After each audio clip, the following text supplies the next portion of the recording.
Good evening दोस्तों। जैसा कि हम लोग गुप्त साम्राज्य पढ़ रहे थे और पिछले क्लास में हम लोगों ने गुप्त साम्राज्य के राजवंश के बारे में देखा था। मतलब एक तरह से हम लोग कह सकते हैं कि गुप्त साम्राज्य का राजनीतिक इतिहास हम लोगों ने देखा। तो दोस्तों जनरली आप देखोगे तो राजनीतिक इतिहास तो महत्वपूर्ण होता ही है, लेकिन एग्जाम पॉइंट व्यू से आप देखोगे जनरली सामान्यतः एग्जाम में दोस्तों कला के क्षेत्र में, समाज के क्षेत्र में, राजनीतिक क्षेत्र में, विज्ञान क्षेत्र में किसी भी राजवंश हो, चाहे आप गुप्त साम्राज्य पढ़ रहे तो गुप्त राजवंश की बात हो, या फिर मौर्य साम्राज्य की बात हो, या दिल्ली सल्तनत, मुगल काल, अंग्रेजों का काल, तो हर क्षेत्र में आप देखोगे दोस्तों तो अत्यधिक जो सवाल पूछे जाते हैं या तो कला के क्षेत्र में, विज्ञान के क्षेत्र में, समाज के क्षेत्र में, राजनीतिक क्षेत्र में सामान्यतः सवाल पूछे जाते हैं। तो हम लोगों ने दोस्तों लास्ट क्लास में राजनीतिक इतिहास देखा, जिसके तहत हम लोगों ने देखा किस प्रकार से समुद्रगुप्त ने साम्राज्य को विस्तार दिया और साथ ही साथ चंद्रगुप्त द्वितीय या फिर विक्रमादित्य ने अपना साम्राज्य को विस्तार दिया। लेकिन आज हम लोग देखेंगे जब इतना महत्वपूर्ण साम्राज्य था तो इसके जानने के स्रोत क्या है, क्योंकि जानने के स्रोत से बहुत सारे सवाल आते हैं दोस्तों। गुप्त साम्राज्य के बारे में जानने का स्रोत क्या है, तो आप देखोगे पुरातात्विक स्रोत, आर्कियोलॉजिकल एविडेंसेस, और साहित्यिक स्रोत, लिटरेरी एविडेंसेस, मतलब अभिलेख, और आप इनके किताबों के माध्यम से इतिहास जानेंगे तो इससे दोस्तों बहुत सारे सवाल पूछे जाते हैं। जैसे गुप्त काल का वर्णन आप देखो कि साहित्य में, पुराणों में इसका जिक्र है, महाभारत में इसका जिक्र है, स्मृति में इसका जिक्र है, फिर आप देखोगे कालिदास का, फिर विशाख दत्त का पंचतंत्र, उसके बाद आप देखोगे विष्णु शर्मा का पंचतंत्र, हर्षचरित का वान भट्ट, फिर आप देखोगे कि शूद्रक का मृच्छकटकम। तो बहुत सारे ऐसे साहित्य हैं जिससे सवाल पूछे जाते हैं, और साथ ही साथ बहुत सारे ऐसे अभिलेख हैं जैसे प्रयाग प्रशस्ति अभिलेख, एरन अभिलेख, भीतरी अभिलेख। तो कहीं ना कहीं दोस्तों यहाँ से भी सारे सवाल पूछे जाते हैं। तो आज हम लोग देखेंगे कि साहित्य और जो है अभिलेख के माध्यम से गुप्त साम्राज्य का इतिहास कैसे जानेंगे, पहला। और दूसरा पॉइंट हम देखेंगे कि आखिर गुप्त साम्राज्य प्राचीन काल में स्वर्ण काल रहा, तो कहीं ना कहीं इसके लिए सबसे बड़ा क्रेडिट किसको जाता है, तो देखेंगे कला के क्षेत्र में, विज्ञान के क्षेत्र में, जैसे नवरत्न ने इन लोगों को क्या किया, गुप्त साम्राज्य को बहुत ही उत्कर्ष पे ले गया। तो आज नवरत्न का भी थोड़ा सा देखेंगे, थोड़ा सा नालंदा विश्वविद्यालय और आप हैंसोंग को देखेंगे, साथ ही साथ थोड़ा सा आर्यभट्ट को देखेंगे दोस्तों। तो आज बस यही दो इंपॉर्टेंट पॉइंट देखेंगे जहां से सबसे ज्यादा सवाल एग्जाम में पूछे जाते हैं। तो सबसे पहला दोस्तों हम देखेंगे यहाँ, सबसे पहले हम देखेंगे गुप्त साम्राज्य। तो गुप्त साम्राज्य तो लास्ट क्लास में देख ही लिए थे कि इसका जो डेट है दोस्तों 240 से 550 ईस्वी, और क्षेत्र देखे थे यूपी, बिहार और मध्य प्रदेश, और इसका संस्थापक श्री गुप्त। तो आज देखेंगे कि इसका जानने का स्रोत क्या है, सोर्स क्या है, गुप्त साम्राज्य के बारे में कैसे जानेंगे, गुप्त साम्राज्य का जानने का स्रोत क्या है। तो सबसे पहले बात करते हैं हम दोस्तों अभिलेख और साहित्य, दो है। तो पहले देख लेते हैं साहित्य, देख लेते हैं या अभिलेख देख लेते हैं, फिर देखेंगे कि स्वर्ण काल क्यों है, फिर देखेंगे थोड़ा सा नालंदा और हैंसोंग और साहित्य वगैरह देखेंगे। तो सबसे पहले स्लाइड में देखते हैं दोस्तों अभिलेख कौन कौन सारे और साहित्य हैं। तो आप सबसे पहले पॉइंट में आते हैं दोस्तों, जहां से अक्सर सवाल एग्जाम में पूछे जाएंगे दोस्तों। सबसे ज़्यादा सवाल दोस्तों आपको यहाँ से पूछे जाएंगे, तो आपको ध्यान में रखना है दोस्तों कहीं ना कहीं आखिर। हाँ, सबसे पहले देखते हैं कि गुप्त साम्राज्य के जानने के स्रोत। यहाँ देखो, गुप्त काल को कैसे जानेंगे। किसी भी साम्राज्य को जानने का दो ही स्रोत होता है, या तो आर्कियोलॉजिकल एविडेंसेस, या तो पुरातात्विक। पुरातात्विक के अंदर या तो उसका सिक्का होगा, या तो अभिलेख होगा, या तो मृदभांड होगा, या तो टेराकोटी मूर्ति होगा, या तो भवन होगा, या तो मूर्ति होगा, या तो दोस्तों मंदिर होगा। तो कहीं ना कहीं बहुत सारे चीज होते हैं जिनसे हम लोग किसी भी इतिहास के बारे में जान सकते हैं। तो सबसे पहले मान लें अभिलेख का बात करेंगे, तो सबसे महत्वपूर्ण अभिलेख यहाँ दोस्तों आप देखोगे तो यहाँ पर समुद्रगुप्त का आप देखोगे प्रयाग प्रशस्ति अभिलेख। तो दोस्तों यहाँ से डायरेक्ट एग्जाम में पूछा है कि प्रयाग प्रशस्ति लेख किस राजा से संबंधित है। तो सामान्यतः दोस्तों देखोगे कि समुद्रगुप्त, जो लास्ट क्लास में हम लोगों ने पढ़ा था कि समुद्रगुप्त किस प्रकार से भारत का नेपोलियन कहा जाता है और कितना बड़ा साम्राज्यवादी विस्तार था, जो हम बताए थे उत्तर में 9 राज और 9 गणराज्य को जीता था और दक्षिण में 12 राज्यों को जीता था, साथ ही साथ नॉर्थ ईस्ट इलाके को, आटविक को, फिर शक को, कुषाण को, पल्लव को। तो कहीं ना कहीं दोस्तों समुद्रगुप्त यहाँ से सवाल पूछता है। तो प्रयाग प्रशस्ति अभिलेख किससे रिलेटेड हो, इसका लेखक कौन था दोस्तों, तो हरिसेन। यहाँ में 3 सवाल बनेगा कि प्रयाग प्रशस्ति लेख किससे रिलेटेड है, तो समुद्रगुप्त से रिलेटेड है। इसमें किसके बारे में है, समुद्रगुप्त के बारे में है, जो गुप्त साम्राज्य की जानकारी देता है। फिर इंपॉर्टेंट क्या है, इसको लिखा कौन है, तो हरिसेन लिखा है, जो समुद्रगुप्त का क्या था, दरबारी कवि था। तो यहां से इंपॉर्टेंट हो जाता है दोस्तों। फिर एरन अभिलेख का बारे में बात करोगे तो एरन अभिलेख में भी समुद्रगुप्त का जिक्र है, लेकिन सामान्यतः एरन अभिलेख हम लोग पढ़े थे भानुगुप्त। तो भानुगुप्त में दोस्तों हम एरन अभिलेख जब पढ़े थे, याद होगा, तो एरन अभिलेख में हम बताए थे कि सती प्रथा का सबसे पहला प्रमाण था। सती प्रथा का सबसे पहला आर्कियोलॉजिकल एविडेंसेस में कहाँ देखने को मिलता है, तो एरन अभिलेख में।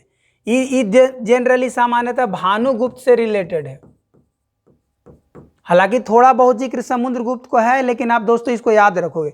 तो 2 अभिलेख यहां से इंपॉर्टेंट हो गया, एक एरन अभिलेख और दूसरा प्रयाग प्रशस्ति अभिलेख। तो दोस्तों ये 2 बहुत ही महत्वपूर्ण फैक्ट है।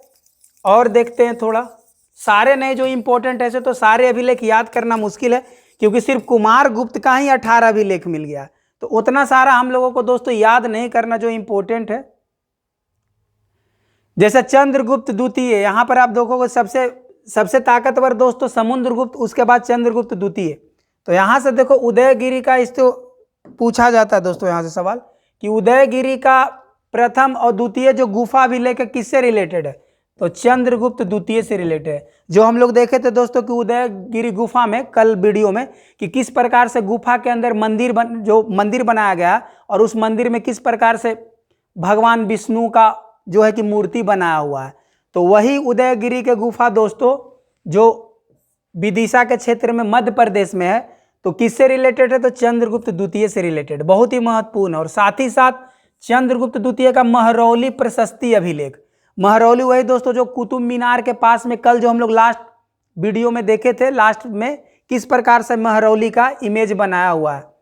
तो यहाँ पर 2 सवाल पूछता है दोस्तों, एक महरौली का और एक उदयगिरी का। ये दोनों चंद्रगुप्त द्वितीय से रिलेटेड है। चंद्रगुप्त प्रथम से रिलेटेड दोस्तों यहाँ पर आप देख लोगे कि मथुरा का एक जैन मूर्ति लेख बहुत इंपॉर्टेंट है, पूछा जाता है। जैसे जैन मूर्ति, तो जैन मूर्ति के बारे में बहुत कम प्रमाण मिलता है। जैसे दिलवाड़ा का जैन मंदिर, तो यहाँ पर मथुरा का जो जैन मूर्ति है तो दोस्तों चंद्रगुप्त वंश से रिलेटेड है। तो ये बहुत ही महत्वपूर्ण है। बाकी गढ़वा और शिलालेख बिलसाड़ वगैरह भी है, लेकिन कहीं ना कहीं मथुरा का जैन मूर्ति इनसे बहुत महत्वपूर्ण है। तो ये दोस्तों आपको सारा नहीं जो मैं टिक आउट कर रहा हूँ उसको ध्यान में रखना, क्योंकि जनरली सवाल यहीं से एग्जाम में पूछे गए हैं। बीपीएससी प्रीलिम्स हो, यूपीपीएससी हो, या फिर आप जनरली देखो कि जनरल कॉम्पिटिटिव है, जहाँ से सवाल पूछे जाएं। इसीलिए मैं टारगेट करके दोस्तों बता रहा हूँ कि सारा नहीं, आपको कौन कौन पे फोकस करना है। अब जैसे स्कंदगुप्त भी बहुत इंपॉर्टेंट है, इसका कौन सा, भीतरी अभिलेख। तो भीतरी अभिलेख में स्कंदगुप्त दोस्तों हम बताए थे कि जब भारत आपका चित्र बनाए थे कल लास्ट क्लास में, तो उसमें बताया था कि भारत में जब फिर से सत्ता, जब केंद्रीकृत सत्ता कमजोर होगा तो हून का आक्रमण होगा। तो हून में सबसे ताकतवर राजा मिहिर कुल कल भी बताए थे। तो हून को क्या करता है दोस्तों, स्कंदगुप्त हरा देता है। तो इसका जिक्र भीतरी अभिलेख में है। हालांकि इंदौर ताम्रपत्र भी इंपॉर्टेंट है, लेकिन भीतरी अभिलेख सबसे इंपॉर्टेंट है। और जूनागढ़ अभिलेख तो हम लोग जानते ही दोस्तों कि जब जूनागढ़ पर रहे थे रुद्र दमन का जूनागढ़ अभिलेख, जिसमें किस प्रकार चंद्रगुप्त मौर्य जो कि मगध साम्राज्य का था, जो सुदर्शन झील का निर्माण करवाया था। और बाद के कालों में दोस्तों स्कंदगुप्त के काल में आते आते आप देखोगे कि सुदर्शन झील का दोस्तों, सुदर्शन झील का रिपेयर होगा। रिपेयर कहने का मतलब पुनर्निर्माण होगा। तो 2 इंपॉर्टेंट हो गया, एक जूनागढ़ अभिलेख और एक भीतरी अभिलेख। तो यहाँ दोनों से जनरली सवाल पूछा गया एग्जाम में, बीपीएससी हो, यूपीपीएससी हो, या कोई जनरल कॉम्पिटिटिव में पूछा गया, और यहाँ तक कि यूपीएससी में भी मैच द फॉलोइंग कि भीतरी अभिलेख किससे रिलेटेड है, आपको पूछ लेगा जूनागढ़ अभिलेख किससे है, प्रयाग प्रशस्ति किससे है, मंदसौर अभिलेख किससे है। तो मैच द फॉलोइंग करके दोस्तों क्वेश्चन आता है यूपीएससी में। तो अभिलेख को दोस्तों आप हल्के में नहीं लेना है, सारे अभिलेख तो पढ़ना है, नहीं तो जो टिक आउट कर रहे हैं यहाँ, जैसे पूर्वगुप्त का इंपॉर्टेंट उतना है नहीं, बुधगुप्त का उतना इंपॉर्टेंट है नहीं। अब लास्ट में जो एरन अभिलेख है जो बहुत ज़्यादा इंपॉर्टेंट है दोस्तों, तो जिसका इंपॉर्टेंट होगा मैं आपको चर्चा करूंगा। जैसे आप एरन अभिलेख की बहुत ही इंपॉर्टेंट, और यहाँ तक कि इससे हमेशा सवाल पूछा है कि भानुगुप्त का जो एरन अभिलेख है, जनरली पूछेगा एरन अभिलेख किससे संबंधित है, तो भानुगुप्त से संबंधित है। एरन अभिलेख किस काल का है, तो गुप्त काल का है। तो सती प्रथा का सबसे पहला प्रमाण किस अभिलेख में है, तो एरन अभिलेख में है। तो ऐसे कर करके दोस्तों बहुत सारे सवाल बनाए जाते हैं। ऐसे तो बहुत सारे अभिलेख मिले, कहा जाता है कि गुप्त काल में बहुत ज़्यादा अभिलेख मिले हैं जिससे हमें गुप्त काल की जानकारियाँ मिलती है, लेकिन सारे अभिलेख को याद करना मुश्किल है दोस्तों। अब एक मंदसौर का अभिलेख जो लास्ट में हम देखे थे, जो वात्स भट्टी जो कवि थे, हम लोग लास्ट क्लास में देखे थे कुमार गुप्त के समय में, तो मंदसौर अभिलेख भी बहुत ही महत्वपूर्ण है दोस्तों गुप्त काल के बारे में जानने के लिए। तो कहीं ना कहीं दोस्तों ये सारे हमारे अभिलेख है जो बहुत ही महत्वपूर्ण है, और यहाँ से अक्सर प्रीलिम्स में क्वेश्चन बनाए गए हैं कि गुप्त काल को आखिर जानने का स्रोत क्या है, तो अभिलेख और दूसरा साहित्य भी है। अब यहाँ पर दामोदरपुर का ताम्रलेख और टोपरा ताम्रलेख तो इतना खास इंपॉर्टेंट नहीं है दोस्तों जनरली, क्योंकि विष्णुगुप्त, बस खाली इतना आपको याद रखना है कि अंतिम गुप्त शासक था। अंतिम गुप्त शासक कौन है, तो विष्णुगुप्त, और प्रथम कौन है, तो श्रीगुप्त। गुप्त का संस्थापक कौन है गुप्त साम्राज्य का, तो श्रीगुप्त, और अंतिम कौन है, तो विष्णुगुप्त। और विष्णुगुप्त से ही बताया था कि वैष्णव धर्म इन लोग अपनाया हुआ था। गुप्त साम्राज्य में वैष्णव धर्म चलता था। देखिए गरुड़ पुराण वगैरह में भी जिक्र है, और कहीं ना कहीं गरुड़ स्तंभ वगैरह का चर्चा होता है। और साथ ही साथ आप दामोदरपुर का ताम्र अभिलेख, तो बस यही याद रखना है कि जो अंतिम राजा है दामोदरपुर का ताम्र अभिलेख किससे रिलेटेड है, तो गुप्त साम्राज्य का जो अंतिम राजा है विष्णुगुप्त से रिलेटेड है। बाकी इससे ज़्यादा और दोस्तों हम लोग के जानने की आवश्यकता नहीं है। अभिलेख में तो ऐसे बहुत सारे, तो उतना याद भी नहीं करना। जो महत्वपूर्ण था, सबसे ज़्यादा महत्वपूर्ण है प्रयाग प्रशस्ति लेख, एरन अभिलेख, भीतरी अभिलेख, मंदसौर अभिलेख, और उदयगिरी का गुफा 1 गुफा 2। तो दोस्तों ये सब बहुत महत्वपूर्ण है। जैन मूर्तिया का अभिलेख, तो इतने सारे बहुत ही महत्वपूर्ण अभिलेख है जहां से अक्सर सवाल बनाए जाते हैं। तो दोस्तों ये था हमारे अभिलेख। अब थोड़ा हम लोग साहित्य देखते हैं कि क्या सिर्फ अभिलेख के माध्यम से गुप्त काल के बारे में जानकारी पता चले, क्या कोई साहित्य नहीं है, कोई किताबें नहीं है, कोई लेखक नहीं है जिससे हमें गुप्त का साम्राज्य का जानकारी मिलेगा। तो थोड़ा अब साहित्य में आते हैं दोस्तों।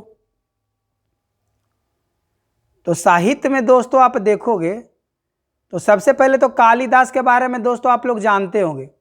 कालिदास का लगभग 7 आप देखोगे 7 रचना है, जिसमें कविता भी है, कुछ नाटक भी है। तो दोस्तों देखोगे कालिदास का जो कालिदास के बारे में कहा जाता है कि कालिदास दोस्तों भारत का शेक्सपियर है।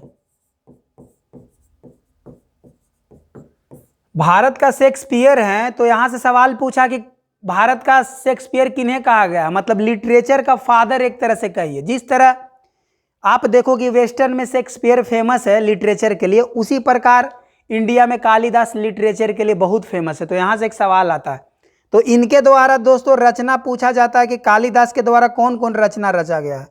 तो आप दोस्तों देखोगे मालविकाग्निमित्र। जब हम लोग शुंग वंश पढ़ रहे थे दोस्तों, तो बताए थे कि अग्निमित्र जो है पुष्पमित्र शुंग का जो बेटा होता है, उत्तराधिकारी होता है। तो आप देखोगे दोस्तों अग्निमित्र और मालविका दोनों के बीच में प्रेम प्रसंग है, मतलब प्यार से रिलेटेड, दोनों के बीच में प्रेम से रिलेटेड ये बुक में वर्णन है जो कालिदास का मालविकाग्निमित्र है। अभिज्ञान शकुंतलम में भी दोस्तों आप देखोगे कि राजा दुष्यंत और आप देखोगे कि शकुंतला, राजा दुष्यंत और शकुंतला का प्रेम कहानी का वर्णन है अभिज्ञान शकुंतलम में। तो दोस्तों यहाँ से सवाल जनरली पूछा जाता है कि कालिदास का रचना, तो 7 रचना दोस्तों, और कालिदास बहुत ही फेमस कवि है गुप्त काल में। तो इनका रचना जनरली एग्जाम में पूछा जाता है। तो पहला मालविकाग्निमित्र है, दूसरा आपका अभिज्ञान शकुंतलम, फिर आप दोस्तों देखोगे यहाँ पर विक्रमोर्वशीयम, जिसमें दोस्तों पूर्वास और उर्वशी की प्रेम कहानी पर आधारित नाटक है, जो कि एक वैदिक काल का राजा है दोस्तों, वैदिक काल का राजा है पूर्वास और उर्वशी, ये दोनों का कहानी है। तो आपको दोस्तों ये याद रखना है। फिर कुमार संभव में दोस्तों शिव और पार्वती का जो पुत्र है कार्तिकेय, उसका जन्म के बारे में वर्णन है। तो दो हम लोग ऊपर में देखे दोस्तों, एक देखे मालविकाग्निमित्र, दूसरा देखे अभिज्ञान शकुंतलम, तीसरा है विक्रमोर्वशीय, चौथा है कुमार, और तीन दोस्तों ऋतु संहार। ऋतु संहार में दोस्तों ये अपना कालिदास उसमें बताते हैं कि अपने प्रेमिका के बारे में बादल को मैसेज देते हैं कि मेरे बारे में जाकर बताओ कि मैं उसके लिए कितना व्याकुल हूँ। तो एक बादल और प्राकृतिक सौंदर्य के माध्यम से अपना प्रेमिका के पास मैसेज देना चाहते हैं, जो ऋतु संहार में इसका वर्णन है दोस्तों। तो ये इंपॉर्टेंट हो जाता है, यहाँ से सवाल पूछता है कालिदास के रचना। तो यूपीएससी में तो डायरेक्ट सवाल पूछा कालिदास के रचना, मैच दो किन कौन कौन अभिलेख है जो कालिदास के हैं, तो डायरेक्ट सवाल पूछा दोस्तों यूपीएससी तक इसमें। फिर मेघदूत, सॉरी ऋतु संहार में दोस्तों, मेघदूत का जो स्टोरी मैं बता दिया, मेघदूत में दोस्तों वर्णन है कि प्रेमिका के बारे में, जबकि ऋतु संहार में दोस्तों वर्णन है, ऋतु संहार में 6 ऋतुओं के बारे में वर्णन है। ऋतु संहार में दोस्तों 6 ऋतुओं के बारे में वर्णन है, और जो मैं स्टोरी बताया प्रेमिका वाला, वो मेघदूत में वर्णन है। कि मेघदूत में वर्णन है कि मेघ माने बादल से, यहाँ पर बादल उसका दूत बन जाता है कालिदास का। मेघदूत कहने का मतलब है, दूत मतलब मैसेंजर, तो बादल को मैसेंजर बनाए हैं और बादल से अपना बात कहते हैं कि जाओ आप मेरे प्रेमिका के बारे में बताना। और आप हिमालय से होते हुए, विंध्याचल से होते हुए पूरा ऋतु के बारे में वर्णन है, मौसम के बारे में वर्णन है, प्राकृतिक सौंदर्य के बारे में वर्णन है। तो दोस्तों यहाँ से एक सवाल पूछता है एग्जाम में कि जो मेघदूत किन की रचना है, तो कालिदास की रचना है, उसमें क्या वर्णन है, तो इंपॉर्टेंट, क्योंकि उतना डीप में तो आपको पूछेगा नहीं एग्जाम में दोस्तों। अब लास्ट अंतिम है रघुवंश। रघुवंश में दोस्तों पूरा का पूरा जो आप देखोगे कि राजा दिलीप से लेकर राम तक, जो रामायण का जितना भी वंशावली है, तो राम का आप देखोगे राजा दशरथ की 3 पत्नियां थी। फिर आप देखोगे कि राम, जैसे कहा जाता है कि राम कौशल्या के पुत्र थे, कैकेयी के कारण इनको वनवास जाना पड़ा था। तो कहीं ना कहीं पूरा का पूरा वंशावली जो आप देखोगे, रामायण का पूरा वंशावली दिलीप से लेकर राम तक रघुवंश में वर्णन किए कौन? कालिदास। तो कहीं ना कहीं दोस्तों देखोगे ये 7 बहुत ही महत्वपूर्ण लिटरेचर हैं, साहित्य हैं, जो गुप्त काल के बहुत ही फेमस शेक्सपियर कालिदास के द्वारा रचना किया गया, और अक्सर यहाँ से सवाल पूछा जाता है। तो आज का क्लास दोस्तों एग्जाम ओरिएंटेड है, आज आप इंटरेस्ट लेने वाले क्लास नहीं है, आज का क्लास है एग्जाम ओरिएंटेड, जहाँ से सवाल एग्जाम में पूछे जाते हैं। तो आप दोस्तों ये बात मान के चलना कि आज का जो क्लास है एग्जाम ओरिएंटेड है। फिर यहाँ आप देखोगे दोस्तों कि विशाख दत्त के द्वारा आप देखोगे कि 2 किताब लिखा गया, आपको रटना है, एक मुद्रा राक्षस और एक देवी चंद्रगुप्तम। तो देवी चंद्रगुप्तम में दोस्तों आप जान रहे हो चंद्रगुप्त, और यहाँ पर देख रहे हो कि मुद्रा राक्षस। तो यहाँ पर दोस्तों 2 किताब है जो आप लोग को एग्जाम में पूछेगा कि किस प्रकार से नंद वंश का अंत हुआ था। तो नंद वंश के जो मंत्री को किस प्रकार से चाणक्य मिलाया था, इसका जिक्र है विशाख दत्त के मुद्रा राक्षस में। तो दोस्तों यहाँ से दोनों सवाल पूछेंगे, तो आपको दोस्तों दिमाग में रखना। अब शूद्रक का एक फेमस बुक है दोस्तों, मृच्छकटिकम। इसमें दोस्तों दिखाया गया कि किस प्रकार से एक ब्राह्मण जो होता है, एक गरीब ब्राह्मण, एक निर्धर ब्राह्मण, उसको एक वेश्या से प्यार हो जाता है। तो उसका स्टोरी दोस्तों शूद्रक में है। मतलब शूद्रक बताना चाह रहा था कि जनरली पहले इतिहास लिखा जाता था राजाओं महाराजाओं के बारे में, लेकिन शूद्रक में बताया कि आम लोगों के जीवन का भी वर्णन किया जा सकता है, जो कि गुप्त काल में आप देखोगे दोस्तों। तो कहीं ना कहीं अगर आम लोगों के जीवन के बारे में वर्णन है, तो कहीं ना कहीं इसका समाज में बहुत ज़्यादा योगदान हो जाता है। तो एक दोस्तों एक गरीब ब्राह्मण का कहानी है, तो कहीं ना कहीं दोस्तों साहित्य में इसका बहुत बड़ा रोल हो जाता है। तो मृच्छकटिकम दोस्तों, ये जो यहाँ से सवाल पूछा है यूपीएससी में पूछा मैच द फ्लोइंग में कि शूद्रक किसकी रचना है, सॉरी मृच्छकटिकम किसकी रचना है, तो शूद्रक की। ये जो बुक है और इसका राइटर है। तो ये दोस्तों बहुत, ये साथ ही साथ नालंदा यहाँ का रहा कि जिसका मुख्यालय नालंदा में था। मृच्छकटिकम एक दीवानी अदालत का भी वर्णन है। जैसे नालंदा विश्वविद्यालय हम लोग दोस्तों पढ़ेंगे तो कह रहा है कि मृच्छकटिकम जो किताब लिखा शूद्रक, उसमें दीवानी अदालत के बारे में भी वर्णन है जो नालंदा में था। तो कहीं ना कहीं दोस्तों ये कितना इंपॉर्टेंट हो जाता है। आप देख लो ये किताब मृच्छकटिकम शूद्रक के द्वारा लिखा गया है। तो जनरली यूपीएससी क्या बीपीएससी से लेकर कोई भी जनरल कॉम्पिटिटिव एग्जाम हो, कितने सारे इंपॉर्टेंट फैक्ट हो जाते हैं। फिर आप दोस्तों देखोगे भास का द्वारा लिखा गया था। यहाँ पर स्लाइड में दोस्तों यहाँ पर एरर आ गया है, कोई नहीं, फिर भी आप देख लो स्वप्नवास दत्तम। तो इसको दोस्तों दिमाग में रखना है दोस्तों। फिर आगे दोस्तों आप देखोगे वात्स्यायन जो बहुत ही फेमस है। कामसूत्र किनके द्वारा लिखा गया है, तो वात्स्यायन के द्वारा लिखा गया। एग्जाम में पूछा गया दोस्तों कि कामसूत्र का रचना किसके द्वारा किया गया है, तो वात्स्यायन के द्वारा किया गया। तो दोस्तों ये भी बहुत ही महत्वपूर्ण हो जाता है। जितने भी स्लाइड में मैं फैक्ट लिखवाया हूँ दोस्तों, किसी न किसी एग्जाम में पूछा गया है, जनरल कंपटीशन हो या फिर यूपीएससी हो या बीपीएससी कोई भी हो, तो पूछा गया दोस्तों। फिर आप थोड़ा देख लो इम्पोर्टेंट, और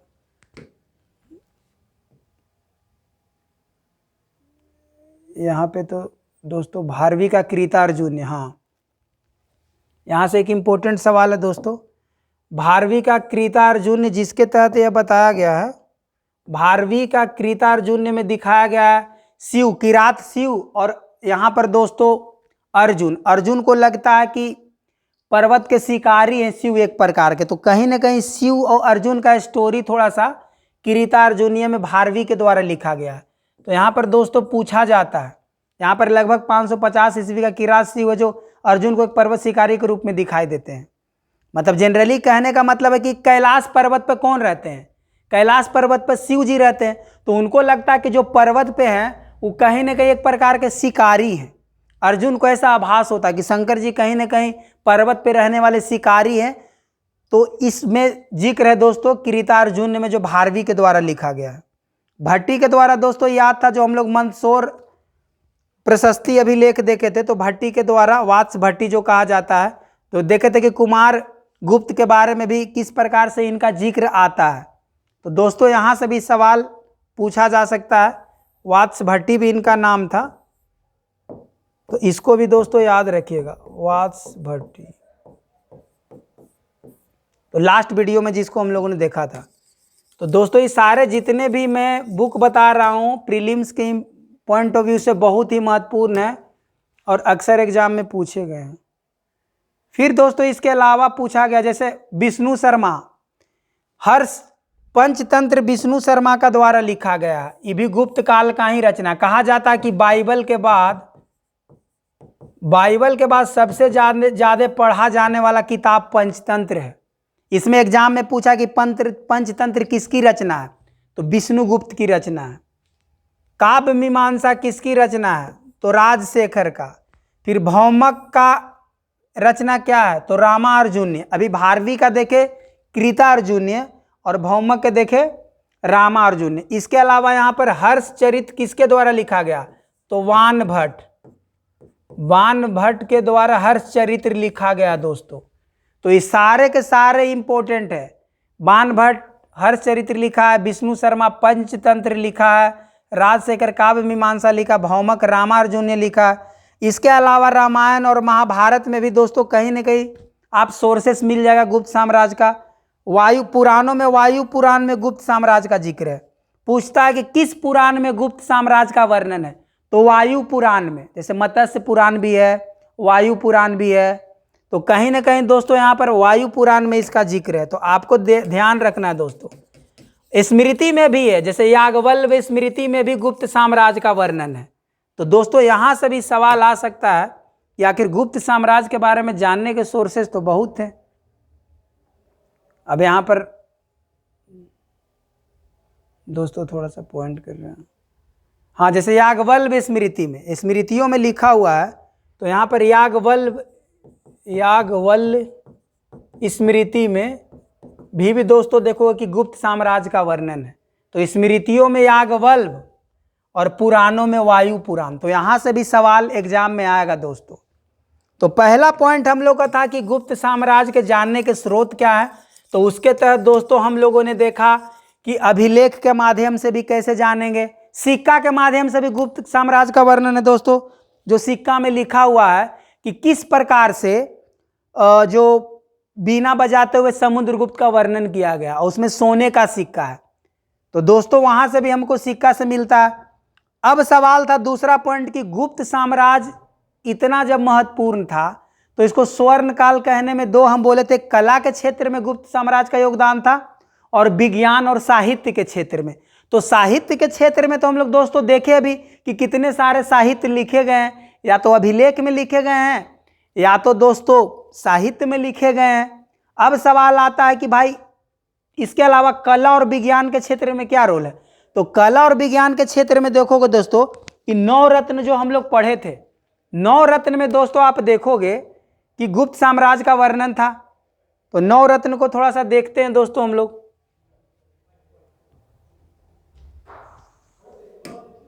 9 रत्न को थोड़ा देखते हैं क्योंकि उससे सवाल एग्जाम में पूछा जाता है।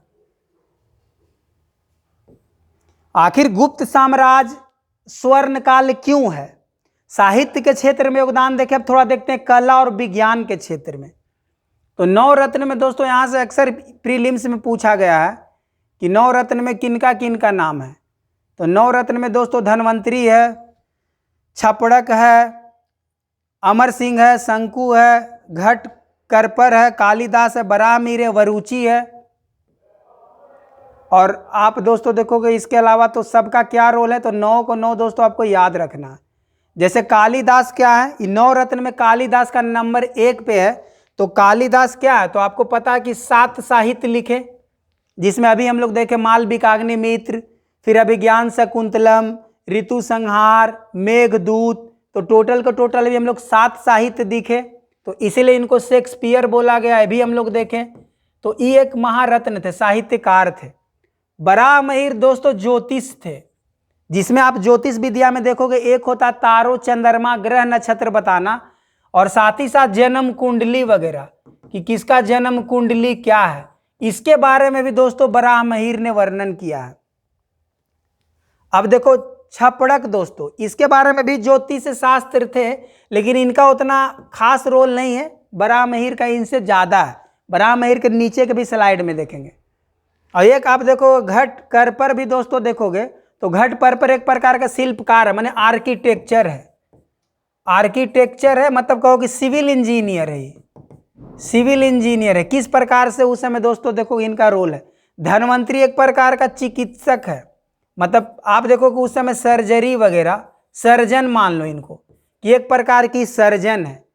तो दोस्तों देख सकते हो अमरकोश उस समय दोस्तों क्या लिखे हैं, अमर सिंह अमरकोश लिखे, जो एक प्रकार का शब्दोष, शब्दोष कहने का मतलब डिक्शनरी है। एक डिक्शनरी का रचना किए थे अमरकोश, समझो कि मान के तरह एक तरह से इंसाइक्लोपीडिया टाइप। तो दोस्तों आप देख सकते हो वरुचि क्या, वरुचि क्या लिखे दोस्तों, तो संस्कृत व्याकरण के। इसके पहले भी हम देखे थे कि संस्कृत व्याकरण का सबसे पहला किताब कौन है। तो दोस्तों आप लोग देखे थे मौर्य काल में हम लोग जब पढ़े थे पाणिनि, तो पाणिनि सबसे पहला संस्कृत व्याकरण लिखा। उनका किताब का नाम है अष्ट अध्यायी, मतलब 8 अध्याय में बटा हुआ। तो यहाँ से 2 आपको संस्कृत व्याकरण दिख गए। एक दिखा दोस्तों पाणिनि, जिनका किताब का नाम है अष्ट अध्याय, और एक दोस्तों वरुचि भी संस्कृत व्याकरण है। और बेताल भट्ट दोस्तों आप देखोगे कॉमिक्स वगैरह, कॉमिक्स में आता था विक्रम बेताल, या फिर सीरियल वगैरह भी टीवी में आता था विक्रम बेताल, जो एक जादूगर था। तो विक्रम बेताल कहने का मतलब दोस्तों विक्रम बेताल जो एक जादूगर था। और शंकु भी दोस्तों वास्तुकला में, जैसे सबसे पहले वास्तुकला कहने का मतलब कि भवन का निर्माण, मंदिर का निर्माण। तो दोस्तों लास्ट क्लास में हम लोगों ने देखा था कि गुप्त काल स्वर्ण काल संस्कृति के क्षेत्र में इसलिए कहा गया है क्योंकि सबसे पहले मंदिर का निर्माण भी दोस्तों गुप्त काल ही में हुआ है। तो आप देख सकते हो दोस्तों कि 9 रत्नों ने किस प्रकार से मिलके गुप्त काल को स्वर्ण काल बना दिया।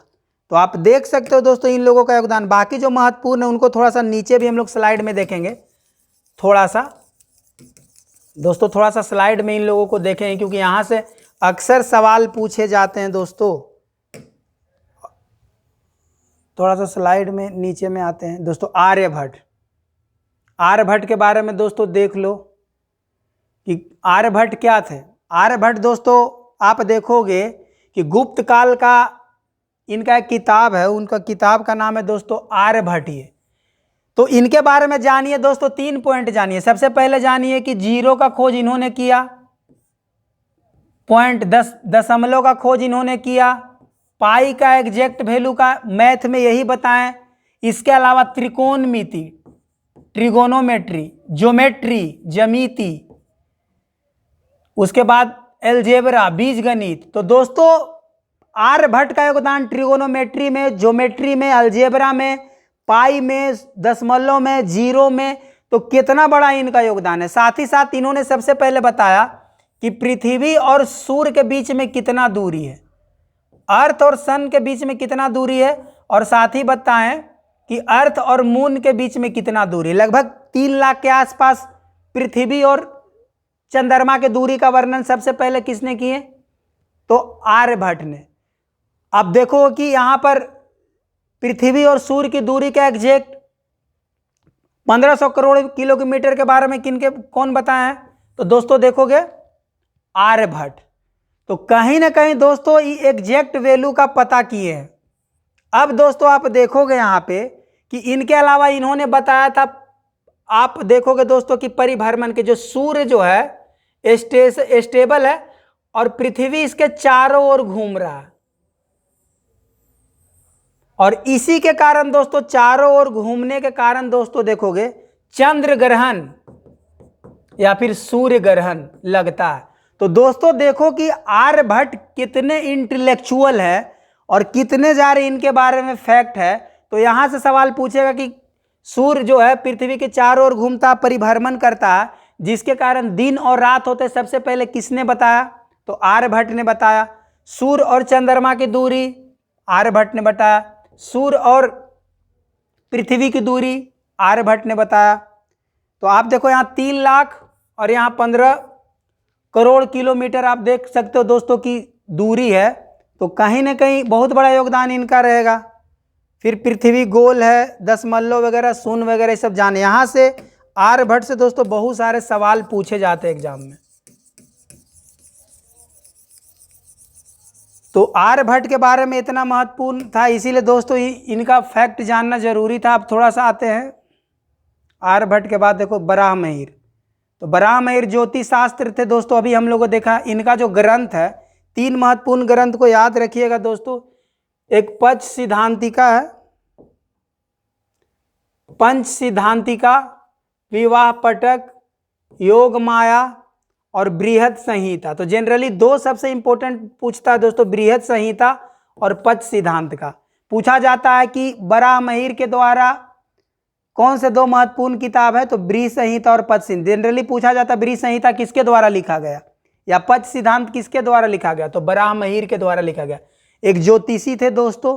इसके अलावा आप देखो कि इनका ज्योतिष को बाद में तंत्र, जो गणित और ज्योतिषी के बारे में हो रहा, जो जन्म पत्र और जो संहिता, जो फलत ज्योतिष, तो 3 ज्योतिषी के बारे में इन्होंने बताया। तो जन्म पत्र, जो जन्म कुंडली जो हम लोग देखते हैं दोस्तों कि हमारा 16 के 16 गुण मिल रहा है कि नहीं, सारे ग्रह नक्षत्र आप देखोगे राहु केतु मंगल सारे मिल रहे हैं कि मैं, तो कहीं ना कहीं इनका योगदान है।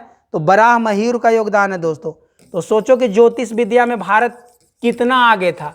तो आप देख सकते हो कि इन सब कारणों से ही भारत को उस समय गुप्त काल को स्वर्ण काल कहा गया दोस्तों। आप देख सकते हो कि इनका कितना योगदान है। लास्ट ब्रह्मगुप्त को आप देखोगे दोस्तों, आचार्य ब्रह्मगुप्त। आचार्य ब्रह्मगुप्त को आप बोल सकते हो कि ये भारत का न्यूटन है। भारत का न्यूटन इसलिए बोल सकते हो दोस्तों क्योंकि जनरली हम लोग जानते हैं कि ग्रेविटेशनल के बारे में सबसे पहले किसने बताया? तो हम लोग जानते हैं कि एक सेव गिरा और न्यूटन ने बताया गुरुत्वाकर्षण शक्ति के बारे में। जबकि देखोगे कि ब्रह्मगुप्त ने न्यूटन से पहले बता दिया था गुरुत्वाकर्षण शक्ति के बारे में। तो कहीं ना कहीं भारत का न्यूटन किनको कहा जाएगा, तो ब्रह्मगुप्त को। अभी देखिए भारत का शेक्सपियर कौन था, तो कालिदास। भारत का नेपोलियन कौन था, तो समुद्रगुप्त। तो जितना भी तीनों फैक्ट बताएं दोस्तों, यहां से सवाल पूछा गया है। तो यहां पे दोस्तों आप देख सकते हो, अब यहां पे दोस्तों आप देखोगे इनसे ज्यादा इंपॉर्टेंट, हाँ एक पॉइंट और इनके द्वारा था कि आप देखो कि आर्यभट्ट ने बताया था कि सूर्य स्टेबल है और पृथ्वी चारों ओर घूमती है, जिसके कारण चंद्र ग्रहण और सूर्य ग्रहण लगता है। तो जबकि ब्रह्मगुप्त ने बताया था कि पृथ्वी अपने अक्ष पे घूमते रहती है, रोटेट करती है। ये रोटेशन का इसीलिए दिन और रात होता है, दिन और रात। तो ब्रह्मगुप्त ने बताया था, दिन और रात के व्याख्या किया था कि दिन और रात होने का कारण जो है पृथ्वी के जो क्या है, रोटेशनल है, मतलब घूर्णन है। जबकि इन्होंने परिभ्रमण बताया था, रिवोल्यूशन बताया था कि भाई रिवोल्व करता है, चारों ओर घूमता है, सूर्य के चारों ओर घूमता है। किसने बताया, आर्यभट्ट। जबकि लट्टू की तरह एक ही अक्ष पे कौन घूम रहा है, पृथ्वी, जिसके कारण दिन और रात होता है। इसके बारे में भी दोस्तों ब्रह्मगुप्त ने बताया था। तो दोस्तों यहां से भी सवाल पूछा जाता है। तो आप अंदाजा लगा सकते हो कि भारत उस समय साइंस के क्षेत्र में भी कितना आगे है। तो कहीं ना कहीं विज्ञान के क्षेत्र में आगे है, तो इन्हीं सब वजहों से, और साहित्य के क्षेत्र में आगे है, तो इन्हीं सब वजहों से भारत को उस समय का सांस्कृतिक क्षेत्र का स्वर्ण काल कहा गया। अब दोस्तों अभिलेख के बारे में तो हम लोग देख ही लिए थे। इसके अलावा अब थोड़ा देखें कि क्या कला में क्या योगदान था। तो कला में दोस्तों मंदिर का निर्माण, आखिर कला के क्षेत्र में बोलेंगे स्वर्ण काल है, तो सबसे फेमस मंदिर आप दोस्तों देखोगे कि देवगढ़ का दशावतार मंदिर। एग्जाम में पूछता है सबसे पहले मंदिर का निर्माण, तो गुप्त काल में, और सबसे सुंदर मंदिर देवगढ़ का दशावतार मंदिर गुप्त कालीन का सर्वोत्तम उदाहरण है दोस्तों, जो यूपी में है। तो मंदिर का निर्माण सबसे ज्यादा गुप्त काल में हुआ है, तो इसीलिए इसको भी सांस्कृतिक रूप से स्वर्ण काल कहा गया है। और दो चार इंपॉर्टेंट मंदिर है दोस्तों, जिसको आप स्क्रीनशॉट ले लो। अगर क्वेश्चन पूछ दिया मैच द फॉलोइंग, तो दोस्तों वहां से सवाल बनाए जा सकते हैं। तो जैसे देख लो दोस्तों, मंदिर और स्थान, भूमरा का शिव मंदिर सतना मध्य प्रदेश में, तिगवा का विष्णु मंदिर तो जबलपुर में, नचना कुठार का पार्वती मंदिर तो मध्य प्रदेश में, और सबसे सुंदर मंदिर दोस्तों देवगढ़ का दशावतार मंदिर। यहाँ से सवाल एग्जाम में पूछा है। सबसे सुंदर मंदिर का एग्जाम्पल देवगढ़ का दशावतार मंदिर ललितपुर उत्तर प्रदेश में। बाकी दोस्तों खो का मंदिर, लड़खाना का मंदिर, सिरपुर का मंदिर, सिरपुर का लक्ष्मण मंदिर। यहाँ दोस्तों लक्ष्मण मंदिर का जनरली एग्जाम्पल बहुत कम मिलेगा, तो छत्तीसगढ़ में दोस्तों देखोगे कि एक लक्ष्मण मंदिर है, तो इसको भी आप ध्यान में रखना। और भीतर गांव का मंदिर कानपुर में। तो दोस्तों कहीं ना कहीं इस सारे मंदिर का इतना ज़्यादा निर्माण हुआ, तो कहीं ना कहीं सांस्कृतिक दृष्टि से भी क्या है, स्वर्ण काल है। कह सकते हो कि हाँ सांस्कृतिक दृष्टि से भी स्वर्ण काल है। अब अंतिम पॉइंट दोस्तों देखते हैं कि भाई शिक्षा के क्षेत्र में क्या योगदान था। शिक्षा के क्षेत्र में योगदान होगा तभी तो। देखो दोस्तों मंदिर आप देख सकते हो, उदयगिरी के पहाड़ी में, लास्ट वीडियो में हम लोगों ने देखा था। देख लो दोस्तों कितना सुंदर मंदिर है, दशावतार मंदिर। देख सकते हो दोस्तों कितना सुंदर मंदिर है। फिर आप देखो प्रयाग प्रशस्ति दोस्तों, जिसमें समुद्रगुप्त का जिक्र हरिसेन लिखा था। अब लास्ट में है कि भाई गुप्त काल का शिक्षा में क्या योगदान था। तो शिक्षा में देखोगे तो नालंदा विश्वविद्यालय विश्व का सबसे प्रथम आवासीय विश्वविद्यालय था। आवासीय विश्वविद्यालय कहने का मतलब था दोस्तों कि जो ये नालंदा विश्वविद्यालय था, तो नालंदा विश्वविद्यालय के बारे में अगर जानोगे दोस्तों, तो आप देखोगे कि लगभग 2000 यहाँ पर टीचर थे, 10,000 के आसपास स्टूडेंट थे, और 7 मंजिला दोस्तों आप देखोगे कि यहाँ लाइब्रेरी था, और 300 से ज्यादा दोस्तों कमरा था। तो मतलब एक बहुत बड़ा ही विश्वविद्यालय था। बाहर से लोग आके यहीं पे पढ़ते थे। यहाँ पे रहना, खाना पीना, सोना, बुक, लाइब्रेरी, हर तरह का फैसिलिटी था दोस्तों।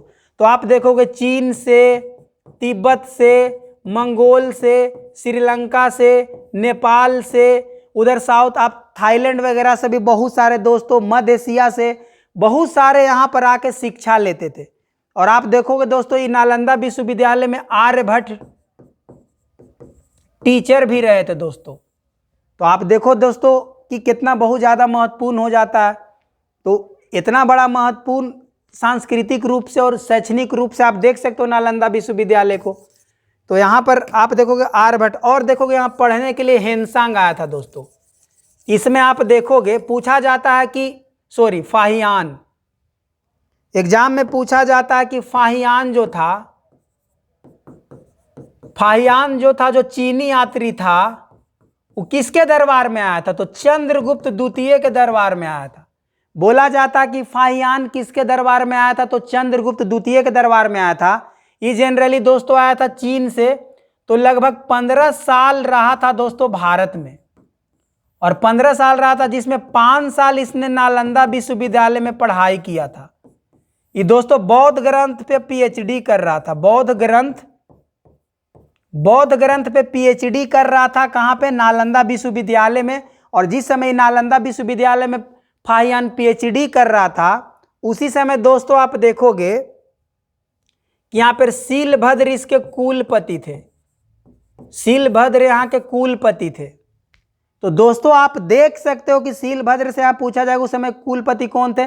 बाद के कालों में आर्यभट्ट भी कुलपति बने थे। यहाँ पर आर्यभट्ट यहीं के प्रोफेसर थे दोस्तों, नालंदा विश्वविद्यालय के हैं। तो नालंदा विश्वविद्यालय दोस्तों देख सकते हो कि कितना इंपॉर्टेंट है कि बाहर से भी, बाद में इत्सिंग भी आया था दोस्तों। इत्सिंग भी 671 ईस्वी में, ये भी लेकिन डायरेक्ट भारत नहीं आया था। ये आपको देखो कि पहले मलाया होते हुए, श्रीलंका होते हुए इंडिया में आया था। तो कहीं ना कहीं दोस्तों देखो कि गुप्त काल में इत्सिंग भी आया, फाहियान भी आया है, और आर्यभट्ट यहाँ पर कितना बड़ा रोल है और कितना बड़ा आवासीय विश्वविद्यालय था दोस्तों। तो आप बता सकते हो कि कहीं ना कहीं इन सब कारणों से गुप्त काल को सांस्कृतिक दृष्टि से स्वर्ण काल कहा गया है दोस्तों। तो जितने सारे फैक्ट मैं बताया हूं सब एग्जाम पॉइंट ऑफ व्यू से बहुत ही इंपॉर्टेंट है दोस्तों। आप देखोगे, ये देखो फाहियान दोस्तों, एक चीनी यात्री जो यही नालंदा विश्वविद्यालय में पढ़ने आया था, जो एक बौद्ध भिक्षु था। आर्यभट्ट यहाँ के टीचर थे, जो 0 का खोज 10 मल्लों का, यही नालंदा विश्वविद्यालय के ही टीचर थे। तो दोस्तों आज के लिए इतना ही था। हम लोग जो 3 इंपॉर्टेंट बिंदु देखे आज के लिए इतना ही था, जिसके तहत हम लोगों ने देखा कि गुप्त काल के जानने के स्रोत क्या है। तो साहित्य में देखे कितने सारे साहित्य हम देखे। आप देखो कि विशाख दत्त का, शूद्रक का, भारवी का, फिर बाणभट्ट का, विष्णु शर्मा का, कालिदास का, कितने सारे साहित्य देखे। फिर कितने सारे अभिलेख देखे दोस्तों। प्रयाग प्रशस्ति, मंदसौर का अभिलेख, भीतरी अभिलेख, जूनागढ़ का अभिलेख, एरन अभिलेख। तो कितने सारे दोस्तों हम लोगों ने अभिलेख देखा। फिर बोले कि स्वर्ण काल क्यों था, तो देखे कि 9 रत्न का किस प्रकार से योगदान था, विज्ञान का किस प्रकार से योगदान रहा, शिक्षा का किस प्रकार से योगदान रहा, साथ ही साथ मंदिर का किस प्रकार से योगदान रहा। इन सब कारणों से स्वर्ण काल कहा गया। फिर साथ ही साथ दोस्तों हम लोगों ने देखा कि नालंदा का क्या योगदान रहा। तो दोस्तों आज हम लोग बहुत सारे इंपॉर्टेंट पॉइंट देखे। फिर कालिदास को दोस्तों भारत का शेक्सपियर कहा जाता, ब्रह्मगुप्त को न्यूटन, भारत का न्यूटन, और समुद्रगुप्त का भारत का नेपोलियन।